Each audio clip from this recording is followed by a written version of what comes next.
You know that feeling when you're on a plane, you feel that little bump of the wheels hitting the runway, and you start taxiing to the gate? Well, for you, that's the end of the trip. But for the airline, the bill is just getting started. We're about to pull back the curtain on airport finances and figure out the massive, hidden costs airlines have to pay every single time a plane lands. Just think about that for a second. Somewhere in the world, an airplane is landing pretty much constantly. All that concrete, all those lights, the entire infrastructure, it costs a fortune. So who's footing the bill for that incredibly expensive strip of pavement?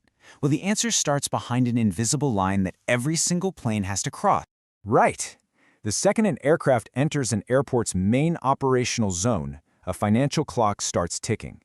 This special area has a name, and if you want to understand how airports really make their money from airlines, you got to understand this zone.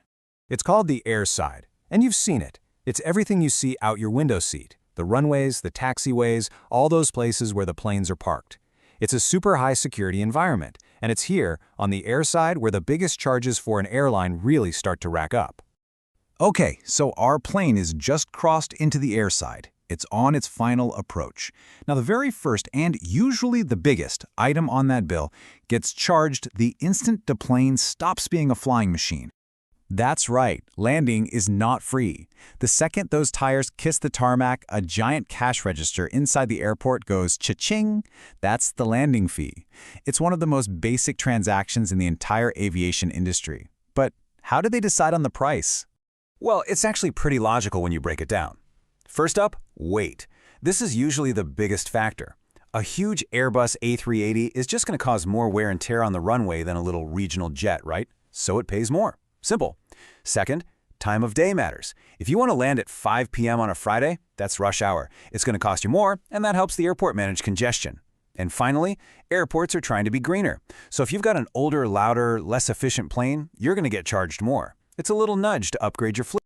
Okay, so the plane has landed safely, but believe me, the meter is still running. The charges don't stop at the runway. Now the airline has to pay for a place to park the plane, and they also have to pay a fee for every single person who gets off it. The best way to think about it is this. An airport's ground space is some of the most valuable real estate in the city. So an airline isn't just parking a plane, it's renting a prime spot. And just like any other real estate, location, location, location is everything.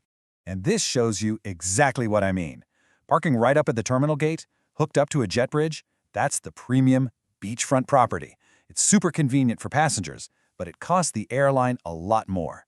The budget option, that's a remote stand way out on the tarmac, where you have to take a bus to the terminal. It's less convenient for sure, but it saves the airline some serious cash on parking fees. But wait, it's not just about the multi-million-dollar airplane. The airport also needs to cover the cost of all the facilities that we use, the people inside the plane, and they do that by tacking on a small fee for every single passenger on board. It's called the Passenger Service Charge, or PSC for short. Now, the exact amount changes from airport to airport, but this example, around $5 or $6, is pretty common.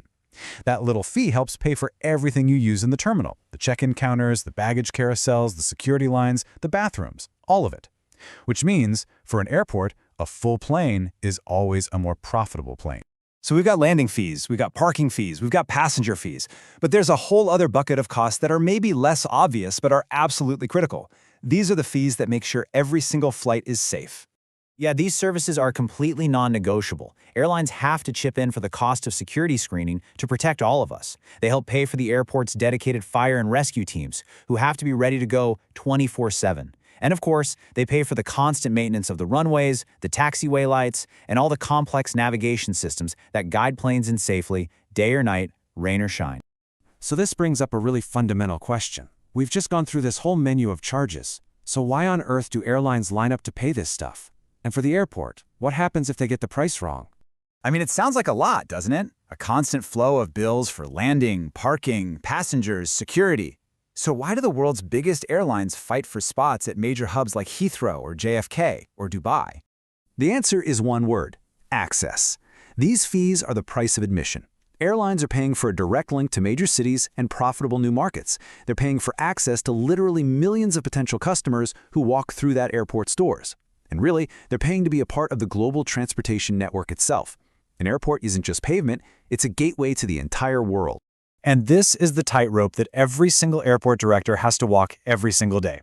If you set your fees too high, airlines, especially the budget ones, will just go somewhere else. They'll find a cheaper competing airport down the road. But if you set your fees too low, you can't make enough money to maintain the runways, to upgrade your terminals, or to invest in safety.